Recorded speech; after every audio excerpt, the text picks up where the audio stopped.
कैंगवू भी सोच रहे थे कि ये पर्सन कौन था, क्योंकि ये फीलिंग बिल्कुल सीईओ योन जैसी आ रही थी। सीईओ योन ने बात का मतलब पूछा और ली को पहले बैठने के लिए कहा। ली ने कहा कि स्क्रिप्ट रीडिंग में ज्यादा समय नहीं बचा था और ये पब्लिक ब्रॉडकास्टिंग वीकेंड ड्रामा है तो वहाँ पे बहुत ज्यादा एंटरटेनमेंट ऑफिशियल्स भी आने वाले हैं और हर एक एंटरटेनमेंट एजेंसी अपना बिजनेस कार्ड बांट के करती है। तो वो सोच रहे थे कि एक सीईओ ने उन्हें स्क्रिप्ट रीडिंग से पहले एक रुकी को क्यों बुला लिया था। सीईओ योन ने भी ली की तरफ देखा और वो बात समझ गए थे। सीईओ योन ने कहा कि उनके एक्टर कुछ ज्यादा ही एग्रेसिव हैं और पूछा कि क्या उन्हें डायरेक्टर जून के बारे में पता है। सीईओ योन ने कुछ समय पहले कंप्लेंट करी थी कि उनके पास ज्यादा अच्छे रुकी एक्टर नहीं है, तो उन्होंने अज्यूम कर लिया था कि उनकी बात जून से हो गई थी और माफी मांगी कि अगर उन्होंने ली को अनकंफर्टेबल कर दिया हो और पूछा कि क्या वो वहाँ पे क्वेश्चन पूछ सकते थे। और वो ये था कि एक सच ये है कि इंडस्ट्री वहाँ पे बिजनेस कार्ड बांटती है, मगर बिजनेस कार्ड दिए जाते हैं लीड और सपोर्टिंग एक्टर को जिनके कॉन्ट्रैक्ट एक्सपायर हो रहे होते हैं और वहाँ पे बहुत सारे एक्टर्स बहुत जल्दी स्क्रिप्ट रीडिंग में आते हैं। तो अगर वो डायरेक्टली कहें एक माइनर रोल जो कि बेक का है वहाँ पे बरी हो जाएगा। तो क्या ली इस बात का चांस ले रहे हैं कि वहाँ पे एंटरटेनमेंट ऑफिशियल जिसमें सीईओ योन भी है ली पे अटेंशन दे रहे हो। ली ने सीईओ योन की बात सुनी और कहा कि ऐसा ही होगा और बताया कि सीईओ योन को भी इस बात का कारण से ज्यादा पता था। कैंगवू ने इस बात पे कुछ भी नहीं कहा। सीईओ योन ने इस बात का कारण ली से पूछा। ली ने बताया कि यहाँ पे दो डीप कारण थे, क्योंकि एक एजेंसी जिसके पास किम एक्टर है वो उन्हें 1 मिलियन वोन दे रहे हैं और ऑडिशन खत्म होते ही उन्होंने उनका नंबर फाइंड आउट कर लिया है। तो पहला पॉइंट है ताकि वो ली का फेवर ले सके और दूसरा ये है ताकि वो दूसरी एंटरटेनमेंट एजेंसी को बीट कर सके और यही कारण है कि सीईओ योन ये कर रहे हैं क्योंकि ये चीज मनी बनाती है। तो सीईओ ने पूछा कि क्या वो ये कह रही हैं कि ली की स्किल वहाँ के बाकी लीड और सपोर्टिंग एक्टर्स में स्क्रिप्ट रीडिंग के टाइम पे ज्यादा होने वाली थी। ली ने कहा कि अगर वो कॉन्फिडेंट नहीं होते तो वो वहाँ पे नहीं आते। यहाँ पे था ओवरफ्लोइंग कॉन्फिडेंस और भले ली कभी भी सीईओ योन से सामने नहीं मिले थे, मगर एक रुकी यहाँ पे सिर्फ खाली वादे तो नहीं फेंक रहा है। यहाँ पे एक ड्राइविंग फोर्स इनेबल हो गई थी जो कि ली की पूरी बॉडी में से निकल रही थी और जिसका कारण था एम्बिशन और ग्रीड। सीईओ योन को ऐसा लग रहा था कि वो एक मिरर में देख रहे थे और एक बहुत ज्यादा फेमिलियर फीलिंग आ रही थी। सीईओ योन ने टेस्ट करा कि ली कहाँ तक जाने वाले थे और कहा कि ये बात की सबसे लोएस्ट प्राइस कुछ ज्यादा है और क्योंकि र्यूमर्स अच्छे थे तो वो क्यूरियस थे। ली ने बताया कि मगर वो यहाँ पे ये सोच के आए थे कि जब तक लोएस्ट प्राइस नहीं होगा बात ठीक होगी। सीईओ योन ने ली को बात कंटिन्यू करने के लिए कहा। ली ने कहा कि उनके कोई भी इंटेंशन नहीं है कि वो किसी भी कमर्शियल को टर्न डाउन करें और वो उस मूवी में काम नहीं करेंगे जहां का डायरेक्टर एक डायरेक्टर डिजीज से सफर कर रहा हो और उनकी कोई भी इंटेंशन नहीं है एक सेलिब्रिटी जो कि एक मिस्टीरियस कॉन्सेप्ट का इस्तेमाल कर रहा है। ली ने कहा कि वो पहले अपनी कंडीशन बताएंगे और क्या उन्हें चाहिए और अगर वहाँ पे एग्रीमेंट नहीं होता है तो वो वहाँ से उठ के चले जाएंगे। मीटिंग वहाँ पे जितना एक्सपेक्ट करा गया था लंबी चली थी और यही सीईओ योन का कॉन्सेप्ट था जिससे इंट्यूशन रियलिटी में बदल रहा था और एक कन्विक्शन की रुकी एक्टर जो उनके सामने बैठा हुआ था वो सीईओ योन जैसा ही था। और इस समय में ली वहाँ पे अपने डिजायर के साथ पुश एंड पुल कर रहे थे और वहाँ पे इंटेंसिटी को एडजस्ट कर रहे थे। कन्विक्शन वहाँ पे क्यूरियोसिटी में बदल गया और भले ही वहाँ पे एटीट्यूड रूड था, मगर सीईओ यहाँ पे रुकी की सुनामी को रोक नहीं पाए थे।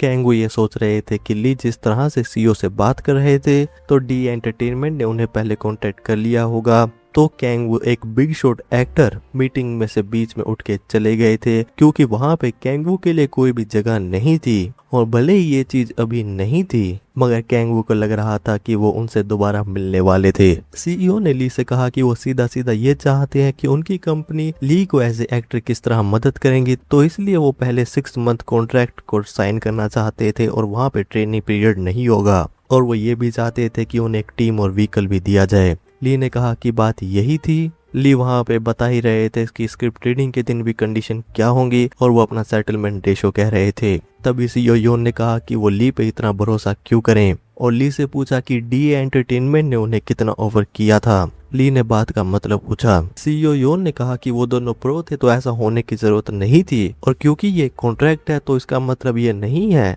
कि ली जो वहाँ पे वो चाहेंगे उन्हें मिल जाएगा और वो वहाँ से उठ के जा सकते हैं। सीईओ योन ने बताया कि ये एक इस तरह का रिलेशनशिप है जहाँ पे इमोशन को एक्सचेंज होना होता है और काफी समय से ली वहाँ पे अपनी डिमांड्स को बताते जा रहे हैं और वो इसलिए पहुंच रहे हैं क्योंकि ली को वहाँ पे बहुत ज्यादा बोल्ड एक्ट कर रहे हैं। ली ने कहा कि उनका मतलब ये नहीं है। सीईओ योन ने कहा कि वो एक अपोलॉजी को एक्सपेक्ट नहीं कर रहे हैं, ना ही एक एक्सक्यूज को, और वो ली जैसे लोगों को पसंद भी करते हैं। बजाय की बात यह भी है कि इस वजह से वो अपने आप पे भी रिसर्च करना चाहते हैं। मगर सीईओ योन ने बताया कि वो बहुत ज्यादा लालची इंसान है और अगर वो उन्हें कुछ नहीं मिलेगा तो वो उसे डिस्ट्रॉय कर देंगे। तो अगर जो कंडीशन ली ने कही है, बात ये नहीं है कि वो उसे एक्सेप्ट नहीं कर सकते हैं, मगर इम्पोर्टेंट ये है कि क्या ली अपने वर्ड्स को बैक कर सकते हैं और क्या वो अपने वर्ड्स को रिग्रेट तो नहीं करेंगे। ली ने कहा कि वो बात समझ गए थे और क्या वो वहाँ पे अपने वर्ड को थोड़ा चेंज कर सकते हैं। कुछ समय बाद मीटिंग खत्म हो गई थी। कैंग वू ने पूछा कि ली ने क्या कहा था। सीईओ योन ने बताया कि ली पहले एक 6 मंथ कॉन्ट्रैक्ट से वहाँ पे चीजों को टेस्ट करना चाहते हैं।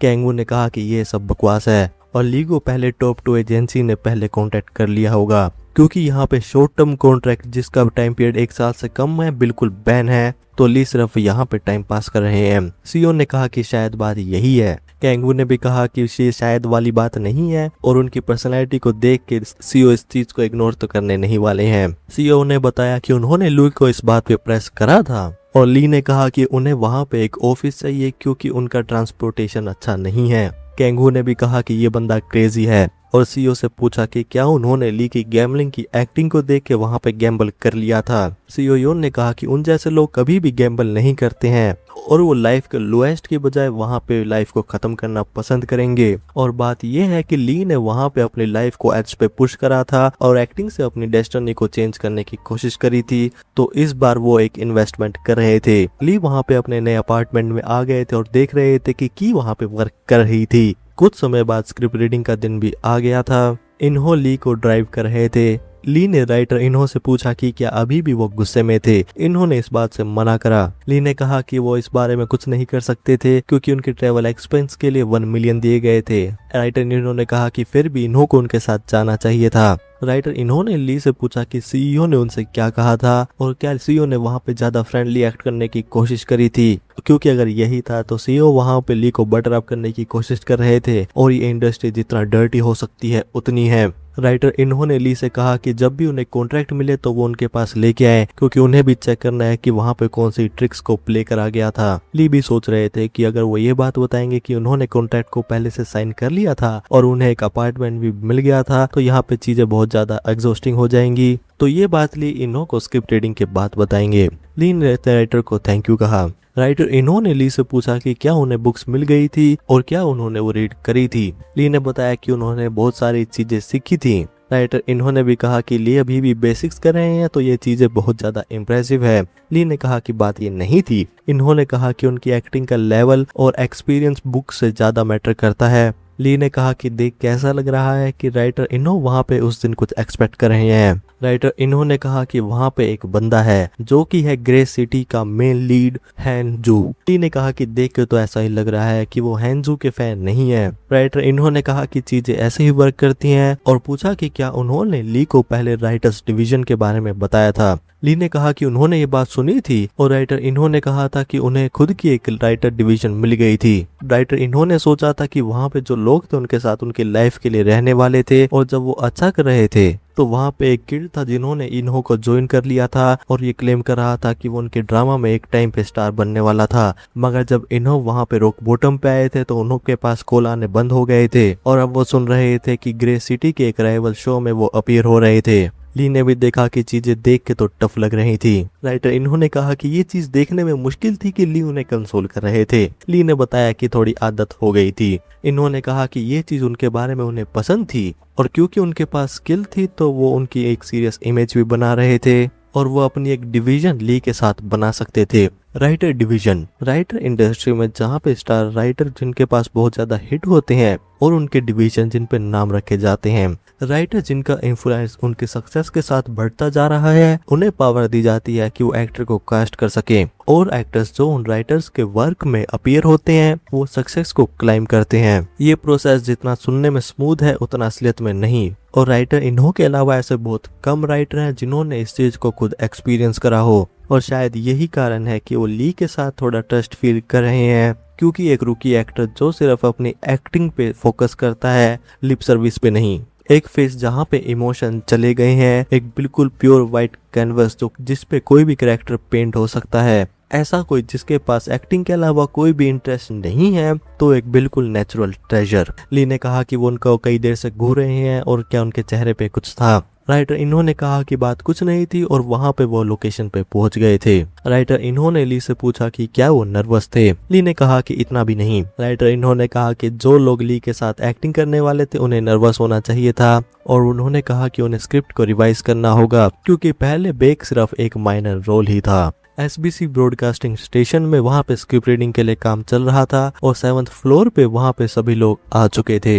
एम्प्लॉय ने कहा कि वहां पे जो लोग आए थे वो डोर पे पोस्टर के नोटिस को पढ़ लें और एक्टर से कहा कि वो स्क्रिप्ट रीडिंग के रूम में आके बैठ जाएं। स्टार्स वहां पे एक एक करके गैदर हो रहे थे और उनके पीछे रिपोर्टर्स उन्हें चेस कर रहे थे। अलग अलग एजेंसी के रिप्रेजेंटेटिव भी वहां पे आ चुके थे और किसी भी केस में क्योंकि ग्रे सिटी एक क्राइम नोआर है तो बजाय कि वहां पे एक्टर रिपोर्टर आ रहे हैं, देख के ऐसा लग रहा था कि ये किसी क्रिमिनल ऑर्गेनाइजेशन का हेडक्वार्टर है। रिपोर्टर भी बात कर रहे थे कि यहाँ पे सभी लोग गुंडों की तरह लग रहे थे और कहा कि फिल्मिंग के टाइम पे ये चीजें और ज्यादा इंटेंस होने वाली थी क्योंकि वहाँ पे कॉस्ट्यूम भी होंगे और टैटूज भी। लोग बात कर रहे थे कि ये परफेक्ट होता कि अगर वहाँ पे किम वू भी होते। तो दूसरे पर्सन ने बताया कि वो बंदा इस समय शूटिंग कर रहा होगा और उन्होंने सुना था कि किम वू ने YKB एंटरटेनमेंट में एंटर कर लिया था और वो एक आइडल को इसमें एंटर कर रहे थे। पर्सन ने नाम बताया किम। तो उनसे पूछा गया कि वो इस समय क्यों नहीं आया था। पर्सन ने बताया कि उन्होंने सुना था कि वो बंदा ऑडिशन के टाइम पे गैमलर में मिला था और उसने अपनी पैंट गीली कर दी थी। पर्सन भी सरप्राइज हुए कि ऐसा नहीं हो सकता था।